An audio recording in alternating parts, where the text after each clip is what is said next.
Interested in politics and foreign affairs, but not sure where to start? The Honors College may have the course for you. Stay tuned.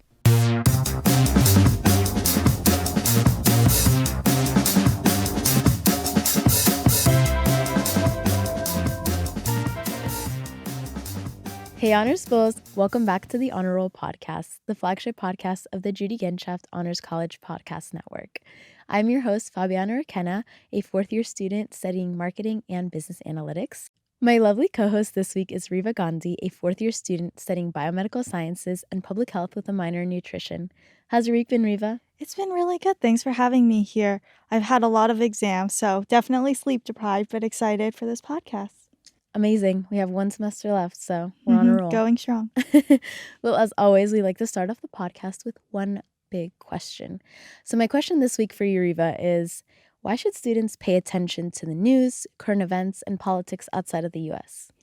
I think it is so important because everything that happens in the world affects our lives. I mean, we're part of many trade deals, and everything that happens beyond, the United States has a direct impact on us as we do on them. So I think by educating ourselves, we're really impacting, what we stand for and what we advocate for and what we want to see in our future. Absolutely. Of course, the United States is a global power, so everything that we do with other countries affects everybody. And some people say that politics may not affect them, or they don't want to pay attention to it because it's negative and they don't want to see bad news.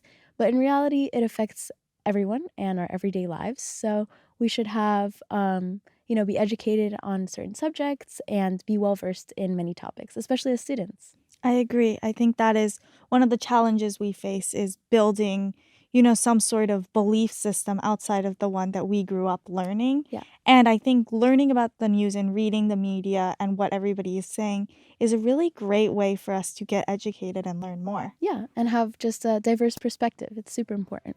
Well, this week we'll be joined by Honors Professor and Research Fellow with USF's Global and National Security Institute, Dr. Arman Mahmoudian, with two of his students to talk about his honors courses and the impact that they had.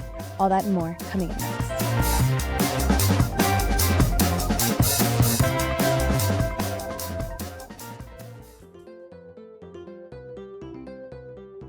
Ready to design a project that helps improve museum experiences for people with disabilities?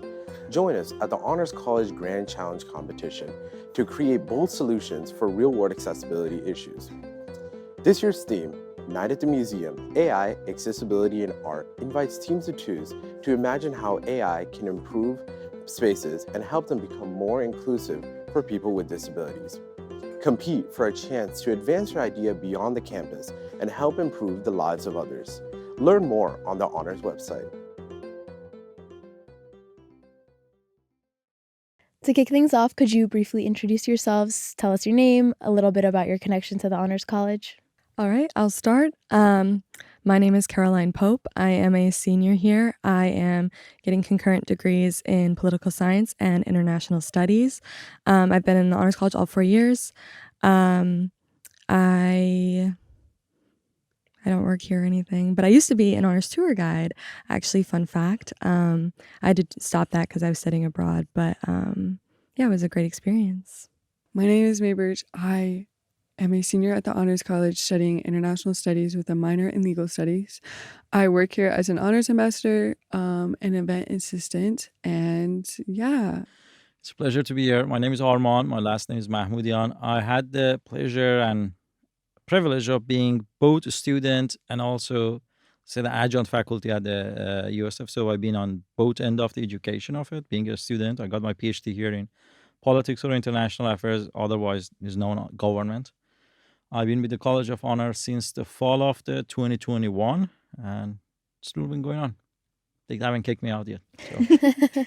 Well, that's really good to hear. We know we've heard a lot of great things about you, Dr. Mahmoudian. Sure? Yeah. Good. Yes. Honestly, they couldn't stop talking about you before the podcast started. So that was very exciting. But I know that you've worked as a contributor for the BBC News and various international bureaus. You were also a research fellow for the Global and National Security Institute, focusing on Middle Eastern and Russian foreign policy. So what draws you to teaching in academia? Well, that's a funny story because, initially I never had a plan to teach. I actually didn't like teaching at all when I was younger. I mean, when I was younger, when I was at Mesa and Carolina's age, I went to the law school. My goal was to practice law, but during the time of law school, I kind of realized that it's not my thing. It won't fit my character. So I tried to get into more politics, and not as a practitioner, politician, but as a political analyst for the think tanks. Still, teaching was not my thing because when it comes to my professional life, I'm a bit introvert, meaning that I do like to work on things by myself, delivering by myself. Teaching doesn't really fall in that realm. Until I got into my PhD, and when you pursue PhDs in humanities, which political science is included, you need to teach. I mean, you are very much recommended to have that experience. And right after passing my candidacy exam, the comps, two of my colleagues, both of them are teaching and working at the USF, Dr. Nazik Jawad and also Dr. Rahel Daryazadeh. They introduced me to the associate dean at the time, Dr. Young, which is still with us, a very, very nice gentleman. And they told me that, there is a course on Middle East. Do you want to teach it or not? And I said yes, because my supervisor, Dr. Mohsen Milani, who is my lifetime mentor, pushed me for it. And I said, okay, I take it. And I began to like teaching within the first month. So I remember I used to go to class. Still at the time, I used to take with myself a piece of a paper as a table of content, what I'm going to discuss. And a student were asking questions. And as they began to ask questions, I kind of realized that, they may like this kind of stuff. And it was somewhere toward the end of the first month, which when I was leaving the classroom, and that was in the Marshall Center because we were in a COVID time and we had to keep the classes over there.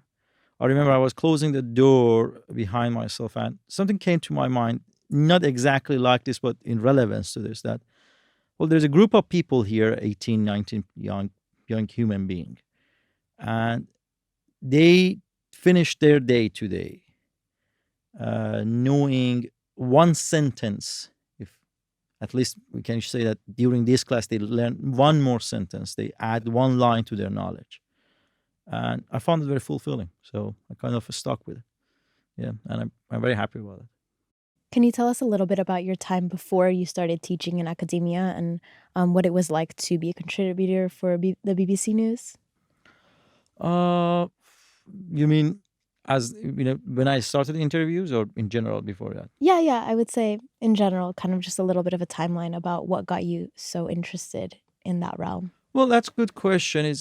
I got interested in politics when I was in law school mostly, because when I went to the law school in Iran, in my home country, there was a very large civil protest against the government known as a Green Movement. It was a protest, national-wide protest against what many assume was a fraud in the election. And people were on the street. Many people, were chanting, they wanted to change the regime or at least change the president. And I was young. I was 18 at the time. So it kind of got my interest in it. But I got to be more interested in the Middle East and Russia because around the very same time, we had the Arab Spring in the Middle East, so 2011. So when I just began following the news, and for all of a sudden, I was hearing news about, there's a bunch of countries that they are going through turmoil, civil war, revolution. And then there was at the same time a protest in Russia too, over the parliamentary election, which kind of persuaded me to begin writing on stuff. And I think that was the first thing that I wrote. Yeah, it was on the Russia's, I think, something in the neighborhood of the world and winter of Russia ends. It's about the parliamentary protest, yes. So you're talking about all of this beforehand, and you actually wrote for one of Iran's most prominent reformist newspapers at a very young age, at 19. Can you tell us a little bit about what that experience was like and what you learned from it? Well, it's another funny story because when it was published, I felt nothing. I felt no joy. I felt no happiness. I just was relieved that it was done. So because it went through a process of reviews and edits, and they keep asking to make changes. So it was done after God knows how many times of edits. But I felt very happy 2 weeks after that. It was the first time that they paid me. And I remember very much. I remember everything. I have a vivid image of it. They asked me to go to the office and they hand me my paycheck. And it was 85,000 toman, which would have been equivalent of your $26 at the time. Yeah, for a second you're talking, there's a lot. Then I walked from the newspaper office to my own home. I was living with my parents. And when I was walking, I crossed past the pizza parlor or pizza shop that they just started opening in our neighborhood. And, I said that, we never tried this. My parents been mentioned that maybe we get pizza one time over there. So I went there. I got 2 pizza, one mixed, one vegetable, and also 2 liter of Coke. I remember everything. I remember every single moment. I went home. My parents, they both were in the kitchen preparing dinner. And I said that, whatever you're making is for tomorrow lunch, tonight dinner is on me. I got my first paycheck ever. And there was a great deal of joy in their face. And when we sat, we started eating. The pizza itself tasted like crap, but my parents were, so full with the excitement, sense of pride for some reason that was kind of a great deal of motivation. But what I learned about the experience as being a journalist is it takes a little time to judge event. You can easily say, for instance, let's say in a country X, there is a civil war. It's very easy and takes a little effort to judge it, to say that the problem are the people. But it takes a hell of a time, a lifetime journey to actually understand an event. And that is something that, in my life, in my so-called professional life, I always try to be mindful of it. I mean, the perception is never reality. Can become a reality if you allow it, but necessarily is not a reality. I think that's really fascinating because you have that lived experience of seeing this unrest, and then you've also dedicated a large part of your life to researching and analyzing its impacts. And now you're sharing a lot of that knowledge with honors students here at the Honors College. Could you tell us a little bit about some of the courses that you've taught here? Uh, Almost all of my courses, I taught so far 20 courses at the College of Honor. All of them are falling into 3 categories, or either on Middle East, different angles of the Middle East, for instance, great power competition, roots of conflict, the future of the Middle East. For instance, this semester I'm teaching a course on the path ahead of the Middle East and the U.S. role in it. The second category is Russia, because from the very beginning I was very much keen to develop my professional life in parallel on Russia and Middle East. And that's why I actually went to Russia for my master's degree. Wow. I wanted to understand Russia, see Russia, firsthand in it. I taught many courses on Russia too. Some of them are Russia's foreign policy. Some of them were on Ukraine war. I'm very happy that I got the chance to teach a course on Ukraine war in summer of 2022. So 3 months after the invasion, we had a course at the College of Honor we were at the old building with no AC, which I liked it more than this building. I know it's a fancy and beautiful building, but Allen building was something else. Some of them are on Russia, and I think you had a class, Caroline, reading on Russia. Yes, the rise of authoritarian Russia. And I think your class also was on Russia. Oh, you're in the 3rd category, international security. And the 3rd category is mostly on international security. And the reason that I got interested into it is actually a colleague of mine suggested it. And he told me that you're teaching courses on Middle East, you're teaching courses on Russia. And when it comes to international security, these are fundamental factors in it, which, I kind of started to teaching on it. I think I started teaching courses related to international security about 2 years ago. The last one was the one that May was with me. Yes. Misinformation, disinformation, and propaganda. Oh yes, yeah, that was a good class. Yeah, I liked it was. It too, yeah. So, kind of taking a step into the student perspective, May and Caroline, I'd love to know what drew you to take these courses. What was there like a certain moment where you're like, of course, both of you study things related to that, but what made you want to take these courses specifically? Well, for me, honestly, there's not a lot of international studies or political classes in the Honors College. Like, it's a lot of pre-med stuff. So when you do see those political themed classes, it's easier for you to just, really want to take them. I also had known Arman beforehand because he works for GNSI and I'm part of their student org. So after meeting him a couple times, I was like, you know what, this would be a really cool class to take. I think this will be a lot of fun. And yeah, I think that's what really drew my interest. Is it was more themed towards politics and international relations than many classes have been for the honors college because they're so broad. And because I figured that Arman would be a good teacher.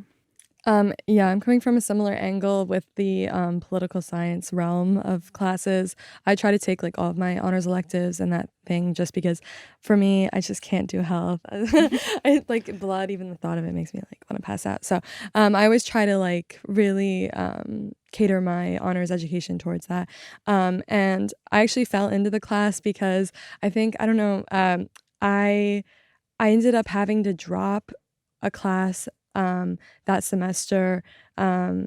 And I was like scrambling trying to find another class. And so I was like, oh, because it was only my fall of my sophomore year. So I was looking to see, I had to start getting my honors classes done and over with. Well, not over with, but you know what I mean, the requirements and everything. So I was just looking and your class sounded really interesting on the website and there was a spot. So I just jumped in. I think I missed the first day. I joined like later in the week. So yeah, but I'm really glad I took it. It was an incredible course. Okay, combination of convenience and interest. And luck, I think, because sometimes honors classes really fill up. Yeah. Well, so now, like, once you're in that course, what kind of experiences did you have? How did it influence your perspectives, or what were some of your takeaways learning from Dr. Mahmoudian? I honestly didn't know the definition of misinformation, disinformation, and propaganda before the class because you think that you know the definition of those three words, but they're used pretty interchangeably in media today. And so after taking the class, like we started with that, like just defining those terms, and I think that was incredibly helpful. I just think it made me see at least social media and even the news in a different light than I'd ever seen before. Because, you're always told growing up, like, oh, be careful what you read, make sure to double check your sources. But I think now it's more difficult than ever because there's such a flood of information that there never has been before. So after taking the course, I think you just kind of see a lot of things in a different light and you start to become a little bit more, I want to say weary, but like cautious of what you're reading and what you're seeing because you realize that a lot of things that you're being told or things that you're seeing, like there's a purpose behind it, simply more than just, oh, we want to spread this information to the public. So I think that was my biggest takeaway. And also obviously just using those words in the right context because especially if you're interested in the field of international relations, it really matters that you know what those three words mean and how to use them in the proper context. So in the course, The Rise of Authoritarian Russia, it was interesting for me, I think, because I'm really into Russian history and also the sphere of influence with Russia, just like as an international studies major. Because the effect of Russia and their influence like lingers, and their history, it really affects the way that Russia behaves today, and also how the United States and countries around the world interact with Russia and with countries near Russia. So it was cool to kind of learn about and track how Russia came to be. And how their communist history and then how Putin came to power and kind of draw parallels between that and other aspects of history and international relations and drawing parallels between Putin and American leaders. I found that to be really interesting.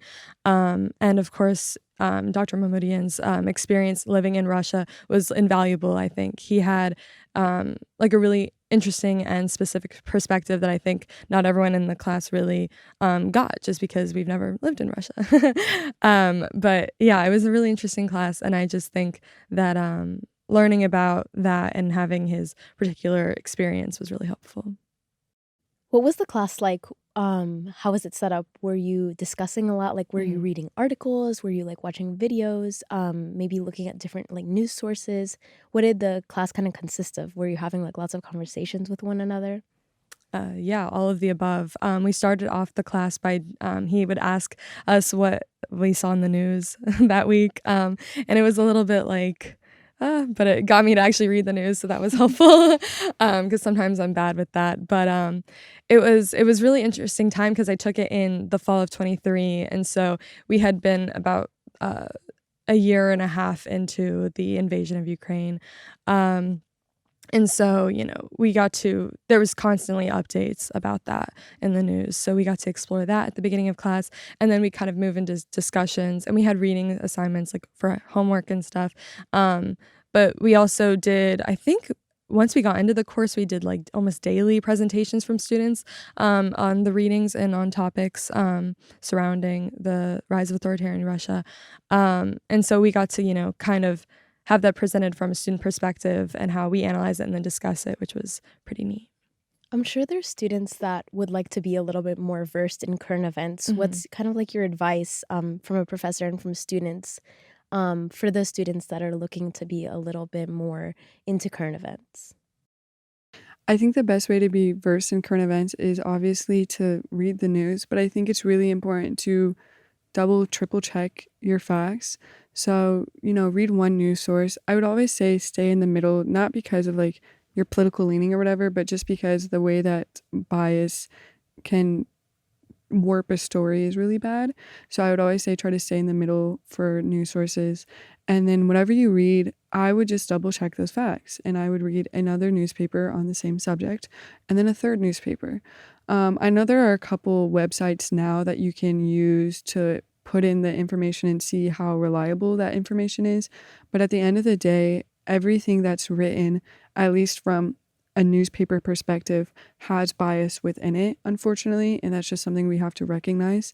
And so I would say, honestly, just to keep up to date, like it can be quite a bit of work, but if it's something that you care about and it's something that you want to be informed about, you just have to be willing to put in that work and double, triple check yourself and make sure that what you're thinking about and what you're talking about is the correct information that you're putting out there. I would say a couple of things I try to do when I'm reading about a conflict in particular or something that's specific to a place. I try to read the news sources from that place. So when I read about like the conflicts in the Middle East, I try to read from Al Jazeera and kind of get their perspective as they're a Middle Eastern publication, and a lot of their reporters are from the Middle East, and so they have that experience and understanding about the cultural complexities of the Middle East.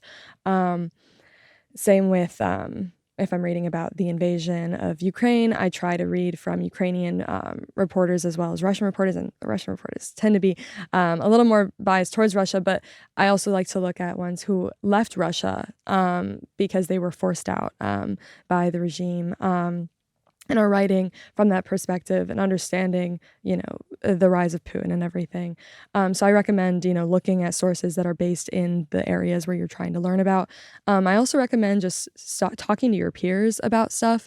I try to surround myself and my friends with people who are politically interested, and just so that we have those conversations, especially if we have diverse political views. Because I think you can learn a lot from each other, and you can learn a lot just by hearing people's perspectives and just having conversations. That's really fascinating. And now, Dr. Mahmoudian, I'd love to get your view on this. But before we do, how did Dr. Mahmoudian's class shape the way you consume media and the news? This is a bit actually more personal now because my dad works at CENTCOM, so he's over in Israel now helping with the situation in Gaza. And obviously, okay, I'll admit I'm a huge TikTok scroller, unfortunately. And I know that TikTok has its propaganda, I understand.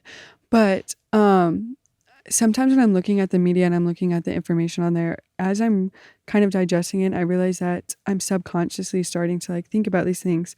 I think back to that class and I think back to, wow, I've been propagandified right now and it's working on me 100%.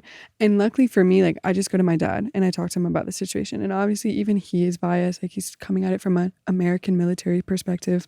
But even within that bias, he knows more because he's boots on ground in the place than TikTok unfortunately knows, or fortunately, I'm not sure. But yeah, so I I start to realize when I'm reading news, you start to kind of hone in on those like more biased words, or you look at the headlines. A lot of times headlines can be so biased, and you start to realize like, wow, like they're really trying to gear my opinion towards one way or another. And when you do that, I think that you really start to pick up on, wow, like this is trying to change my opinion or make an opinion. And I think it just makes your consumption of media just entirely different, and it makes it so that your subconscious is not as readily picking up that information and just believing it. Because a lot of people don't realize, but when you're scrolling TikTok or Instagram or you're looking at these news sources, sometimes subconsciously, like, we won't really think much about it, but subconsciously you start to believe those things, especially if not only the recency bias, but also if you're just seeing it all the time and it's being reinforced all the time, eventually you're going to start believing the things that you're seeing. And so I think after I took that class, I really started to realize like how bad of a problem it was and how deeply rooted in media it was. From then I've tried to take it more from a third perspective, just reading the newspaper, looking at TikTok, things like that. And I try to take it more in person because I do know a lot of people in these fields. So the best thing, and as Caroline mentioned, is obviously the peers that you surround yourself with. But the best thing is also just knowing people that work in those fields and talking to them about what they know and their expertise. Because like, if I had a question about the Middle East, I would go to Arman, or I would go to my dad because they work there, or well, my dad works there and Arman studies about it, and they're going to know more than a random reporter for the New York Times, unfortunately. So, yeah. As for me, I think one thing I realized in his class was that most like quote unquote reputable news sources will have like their facts right. They're not going to have like things that don't, like numbers that don't add up because people fact check that. But what they do is they spin it, and the rhetoric they use is what kind of reinforces their narrative. So it's really important to, I think, look at multiple news sources on like the same event, because what you'll see is like, okay, the facts are all the same. This is what CNN is telling me. This is what Fox News is telling me. This is what Al Jazeera is telling me. This is what the Washington Post is telling me. And you can see like the numbers add up, the events add up, but the way that they're spinning it is that's where the discrepancies lie. And so you want to make sure that when you just want to make sure that you're looking at a bunch of different places, because then you can determine for yourself how you feel about the event and what you think and what's actually like the true nature of the event. Because unfortunately, I think we live in a world that the media just is filled with like extreme bias. And while I didn't take the class on misinformation, disinformation, and propaganda, I do think that the Rise of Authoritarian Russia class did touch on subjects like that and how Putin and his regime uses media to perpetuate his narrative and what he wants Russians to believe. And so I think that was kind of like a key lesson, I think, in the class that still reflects on what we as Americans can look at for the news. Yeah, I think that's interesting because we're kind of raised and brought up knowing that there's bias in our media, but we don't necessarily know what to look for or how to overcome that bias. In the grand scheme of things, we're kind of, a lot of us are pressed for time, so we'll look at one source and we're like, okay, we know the facts, but then we don't question, do we actually know the facts?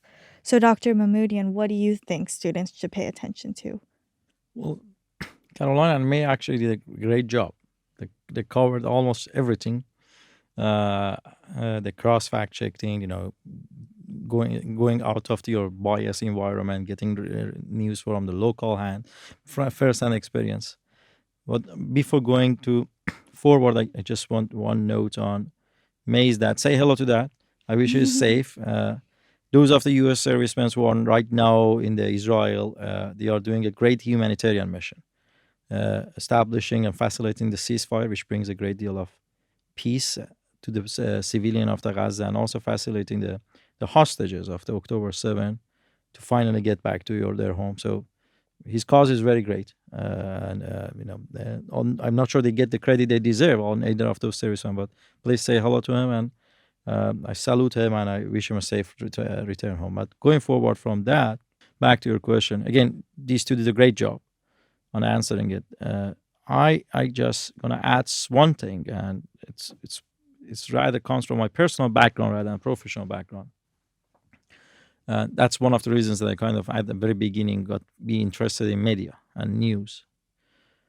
Well, I come from the country that political struggle been a prime of its identity since the dawn of its history. Specifically speaking, during the last decades and after the 1979 revolution, and neither of my parents' sides really were happy with the current regime or establishment, but some of them were more unhappy. One of those people was my grandpa, who I felt very close to him, and my grandpa rightfully had many critics about the regime, and I don't want to get to it because that's a different discussion. But since I remember, he used to tell that these, meaning the government, the establishment, would be toppled by the end of the next week, by the end of the next month, by the end of the next year. And he kept saying that. And he passed away 15 years ago. And the establishment still is there. And I realized something, that his critics about the establishment were not really false. And he wasn't alone in feeling like that. But he didn't quite understand the reality. And the reason that he couldn't understand the reality was when he came to the news or being informed, he, like all of us in this room or beyond this room, or at the crossroad to choose between one of these two. And the fundamental question is before making that decision is that, what are you planning to listen? Are you planning to hear or listen to the news, or you're planning to listen or watch what you want to hear? And these are very different. My grandpa, Ali, an excellent gentleman, great grandpa, I love him dearly, fell in the category of the latter. He was so depressed because of the status quo of the country, and because of that, he had a great deal of desire for the system to be changed, that he disregarded any source, any media that been plainly saying that, okay, this government is really bad, but they're not going to go anywhere in a close future, because it wouldn't fit his emotion.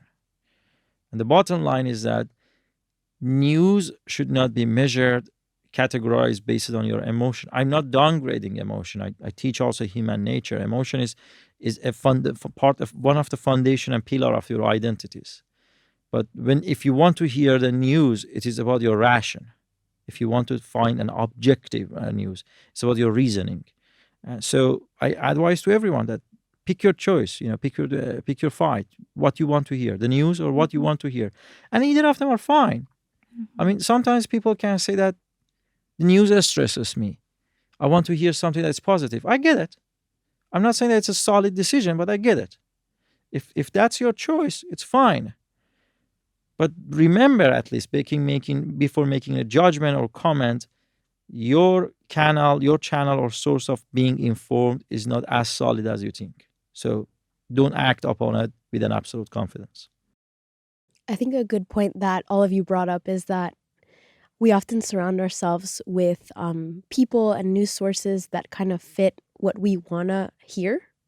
And it's important to kind of go beyond that and look at sources that maybe challenge our beliefs, even just to hear like the other side, because we're often stuck in our own echo chambers, like I said, of what we want to hear, of what we like to hear and what we want to believe. But like exiting that and kind of taking the time to see other perspectives, and you're saying like other countries, like looking at other news sources, that's all really important things. So kind of taking a broader step back from these courses that you've taken, how do you hope that you as teaching the courses and you as students kind of bring a new force to like this new generation of global politics? How do you hope that things will persevere and continue? I guess I can start. So how I would want to approach, to answer your question, I think what matters is just how I'm going to use the information I was given by Arman and use that in my future career. I think that because in the future I do want to work in politics, I do want to work in international relations. I want to work specifically in a job geared towards China. And I think that knowing that there is misinformation, disinformation, propaganda in our system now, knowing how deep it runs, is going to help me immensely in my career. Because then I can look at everything from more of a rational basis than hearing what I want to hear, especially if I'm working in a country like China where there is a stronghold on the media and there's a little bit of a difference between the media here and the media in China. So I think that our generation is faced with something that no generation has been faced with before, and that is the advent of social media. I do think that social media has completely changed the way that we even look at news. Kind of a personal story going back to my dad. Obviously, there is a perception of how we are looking at the U.S. military right now with everything going on, and then also with how the situation in Israel and Gaza is, because unfortunately there is a lot of misinformation and purposeful disinformation out there about the situation in Israel and the situation in Gaza. Because of that, me and my father actually, funny enough, got into a disagreement because he knows obviously more information than I do, but I had brought to him these questions about why are you guys doing X, Y, and Z? And he was saying, well, that's not happening. I was misled by the media and by people that I know here. And he was honestly, probably rightfully so, just kind of like, that's not true. We're doing a lot more than is what's portrayed. And then I think it was just 2 days later that he gets a call and they're like, okay, you're going to be in Israel indefinitely until the situation in Gaza is fixed. And so he left like the next day. And I just thought it was so interesting to me that I started such a dumb argument with him over some information I saw while he's over there now going from country to country, trying to get them to dedicate their militaries and their supplies to fixing the situation in Gaza and getting a ceasefire. And so I think after that, it kind of put into perspective what I had learned from that class in like a really real way, because I realized that it was almost like disrespecting what he had been doing for so long by like the confrontational way I went about it because of the information I had seen.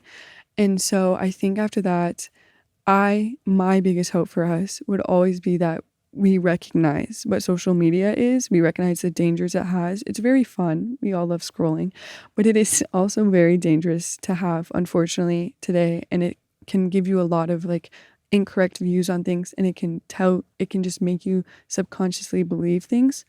And I just would hope that we kind of start to recognize this as we grow in our professional careers and we're no longer students and we start actually going out into the real world, and we can kind of work to combat this, because unfortunately I do think this is an issue that we will have for a long time.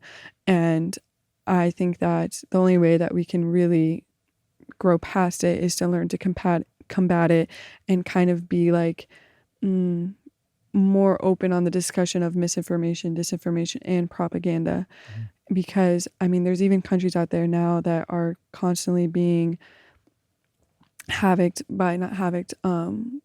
they're being onslaught by Russian propaganda, specifically countries around Russia, and they teach their kids in their classes how to spot that and how to work against that, and it works very efficiently for them. So I would hope that our future generation, we start working on projects such as that to teach our kids, hey, like, not only is there a bias, you have to actively learn how to look for it and you have to actively work against it, because it's everywhere. It's permeating everything.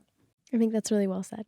Yeah, this is such a heavy question, because I think as like the first, like the youngest generation, like starting to enter the workforce, I think that we are feeling a lot of like weight on our shoulders about how we can like quote unquote fix the world. And my dad's not in the military, but my father was a journalist, and so he was the one who first got me interested in politics. Debating with him was like my bread and butter in high school, and so he taught me a lot about what he always used to ask me, like, okay, this is what you believe. Why do you believe this? And why do you want like this to be reality? Because when we believe things and when we stand for something, it's usually because that's what we want the world to be. That's what we want our reality to be. And so he really kind of like pushed me into that, to constantly be questioning what I believe and to fully understand what I believe, not just like have opinions, but be able to justify them with evidence and real world events and like tying into what you were saying about emotion versus rationality, and in a way kind of combining that, because I think a lot of what I stand for, when a lot of what I believe is fueled by my emotions, but I try to connect with my rational side. And I think that, as May was saying, our generation being so connected in social media is kind of a blessing and a curse, because we have access to constant information like quickly too. You used to have to wait for like the papers to be like sent out physically. At least that's what my dad says. But now we have everything. Like, you have live updates online when stuff is happening, and you have you're scrolling on Instagram, you're scrolling on TikTok, and you see videos of journalists, and they're talking, and you just have all this information flying at you constantly. And so that, I think, is a benefit because you have easy and quick access to it. But I also think you need to be really wary about their intentions with what they're saying. And so I think for our generation and how we're going to like get through this time, we need to use the resources available to us through social media, but also continue to build our critical thinking skills and continue to understand and truly question what we feel and what we believe, just not just what we read. Like, because our internal biases, where we come from, how we feel, our religion, our politics, all of that, it's like deeply rooted in us, and that informs so much that we don't really consciously understand all the time. And so by being intentional about thinking through what you believe and understanding why you believe what you believe, I think that as a generation we can really help, I don't know, it's so cheesy, but make the world a better place in a sense. So, Caroline, I think that's so important that you said that, because I think that's something that could be applied to not just politics and the stuff we've learned in Dr. Mahmoudian's class, but everything in general. I think we're getting thrown so much through our media that this is a really important discussion for us to have in understanding the big picture of our political space, and also the people we surround ourselves with and the things that are important to us. But Dr. Mahmoudian, I have a very important question for you. While teaching, what do you hope students will walk away from your class learning? That's a good question. I do hope that they walk out or walk away from the classrooms with two understanding. First of all is we are the product of our environment and our history. Mm-hmm. So, and in my classes, I very much refer to history. Your today is basically your today is your outcome of your yesterday, and your tomorrow is outcome of your today. So there is a tendency, a pattern of behavior from the actors, from the countries, and if you look at it very carefully, you would notice that there is an actual reason behind of that. So to understand the country, you need to know their history. That's the first, and the second, I would like them to know, and that's basically my suggestion or my advice to any student out there who's inspired to change the world or make an impact. I would tell them that keep your aspiration. It's very good that you're inspired. I salute, I admire, or respect your aspiration, the fact that you want and you have the desire to make an impact, hopefully positively. It's very admirable. But in doing so, I would advise you to not neglect the realities. There is a limit to everything in this world, including to our capacities for change, for our capabilities for change. So while you are out there and advocating for the specific cause, you should be aware, and you should not really neglect or ignore the realities of out there, the limitation, the boundaries. Is it feasible? Is it not feasible? Do not ignore this. And I've seen it with many, many, many political activists, political scholars, politicians who have actually good causes. And you would see them. You already have maybe heard or saw or being in World War One or two here or there, that there are people who have very great cause. They actually have great advocacies, but they don't get anywhere with it. They don't get to assume or possess the offices they want, to win the elections that they want, to pass the bills or laws they want. The reason behind of that is because they forgo off the reality. They're no longer realistic. They are idealistic. It is good to be an idealistic, but if you want to make an impact, you need to have a nice blend of being realistic and idealistic.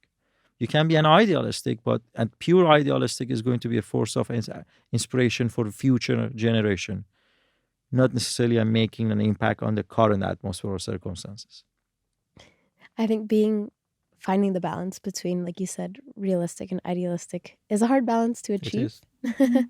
But hopefully through courses like yours, students can learn a little bit. I honestly think that some of your courses should be mandatory, like propaganda, misinformation, disinformation. Like, I feel like we all need to look into that, especially like everyone has said, through the growth of social media and everything.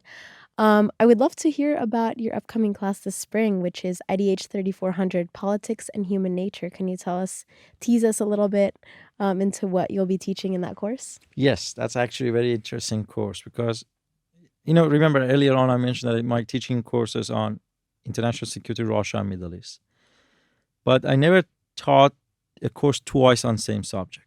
So, for instance, if I taught the courses that I taught about the Middle East, some of them are about the great power competition, some of them are about the roots of conflict, some of them are about, let's say that the Arab Spring. Different angles on the same subject. This is the only course that so far I'm planning to teach twice without any changes. And among these 20 courses that I taught, this is my favorite one. Because this course is a crossroad of almost all the fields that I like. It has a strong element of the psychology in it, because psychology, human psychic, our desire, our survivalist instinct, our desire to possess power or interest, or desire for being well-being, our self-centered and self-service servant nature. They all play a role in it in politics. So it has lots of psychology in it. It also has a good chunk of history in it. We take an example of many people throughout the history, specifically let's take in World War II, because it's a very strong turnover. Lots of inhuman things happen by humans. And then it has a lot of philosophy and political science in it. So this is the course that I really very much like. We basically, in that course, we won't talk or examine necessarily what is happening or what happened in a specific time period. We talk about why we, as a human, and why politicians, still as a human, behave in a certain manner. And that is why it is my favorite course. I really like that course. It sounds like a very psychologically human behavior driven course. Yes, it is. We should sign up, Reva. We should. We have one more semester left. That's good. Well, with that said, thank you so much for being here today, joining us for the podcast. It's been an honor. Honor is all mine. It's been a great pleasure to be on. Thank you. Thanks for having us.